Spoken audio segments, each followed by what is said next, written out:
Kindest greetings once more, Gerald. I hope you are doing splendid this good day. I have a question for you, again about teaching my grandkiddos.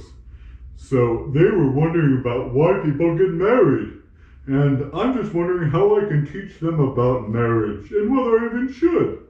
Well, thank you, Gerald. I hope you have a magnificent day today. Grandpa Lemuel, that is a really great and important question you ask about marriage. And it relates a lot to what we're going to be talking about through the Ten Commandments. But do you have any thoughts about marriage, Gerald? Sure. I just love weddings because we always get snoogle juice on my planet. What is snoogle juice? Oh, it glows and it makes your teeth glow when you drink it. How does it taste, though, Gerald? I don't remember. You don't remember? Okay, the more important part is what it tastes. Yeah. That's interesting. So, I don't think we have anything like that at weddings on our planet. So Really? maybe we need to change it up. You know, people sometimes do wear in the past fancy hats like you've got on and I've got on. I didn't at my wedding, though. But, Okay. it's good talking about marriage today. And marriage is important for kids to understand, Grandpa Lemuel, as well as for any of the kids watching today.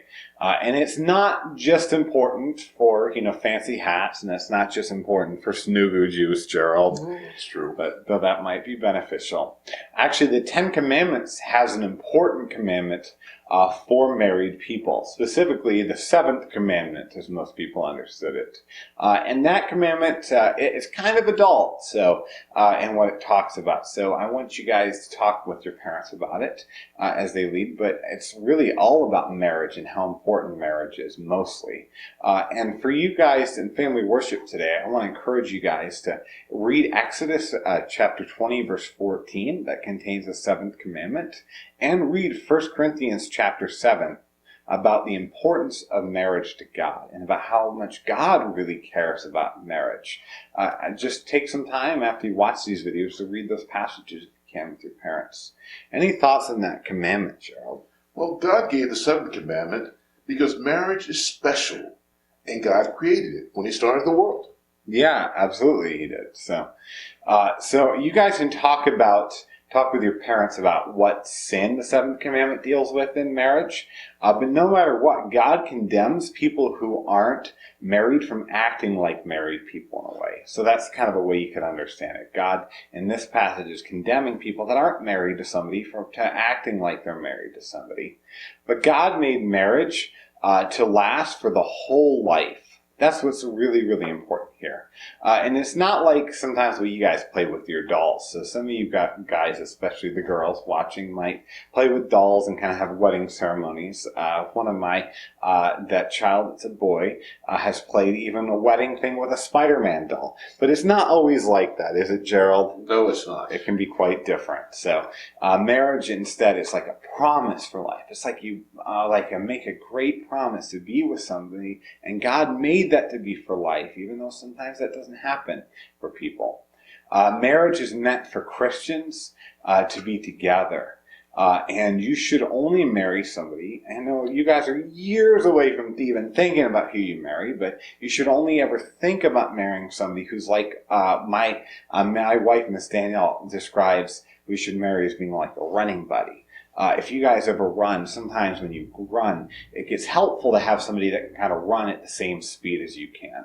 And so you should find somebody who loves Jesus and can be like a running buddy to help you run after Jesus to marry. Right, Gerald? That's very true. I'm an unmarried adult, and I want you to know God thinks people who stay single to serve Jesus are pretty awesome. And there's nothing wrong with that. Absolutely, that's right. And I don't think that, I know you guys probably know a lot more married adults than non-married adults, but Gerald can be a good friend of mine, and he can love Jesus as an unmarried adult, right? That's right. He can even still have some snoogle juice. All right, so the most important thing about marriage, though, is that it shows us a different marriage.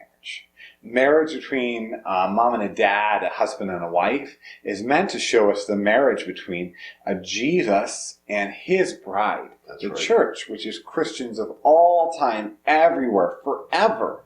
Husbands and wives, then, should love one another. Moms and dads should love one another because it shows people It shows the whole world, and it even shows you guys as kiddos just how much Jesus loves his amazing bride, the bride that he died to save, right? That's right.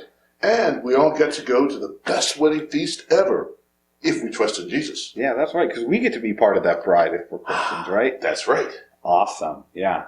Do you think there's going to be snooker juice at that wedding feast? Definitely. Okay, maybe it'll be awesome top hats or fedoras too.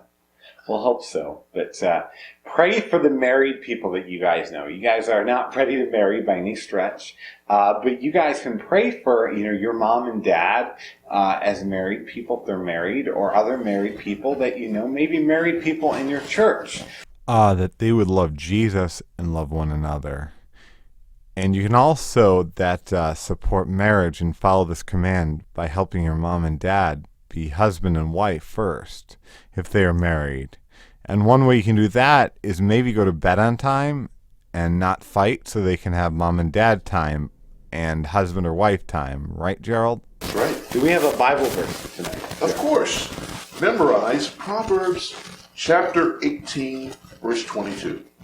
He who finds a wife finds a good thing and obtains favor from the Lord. That's good.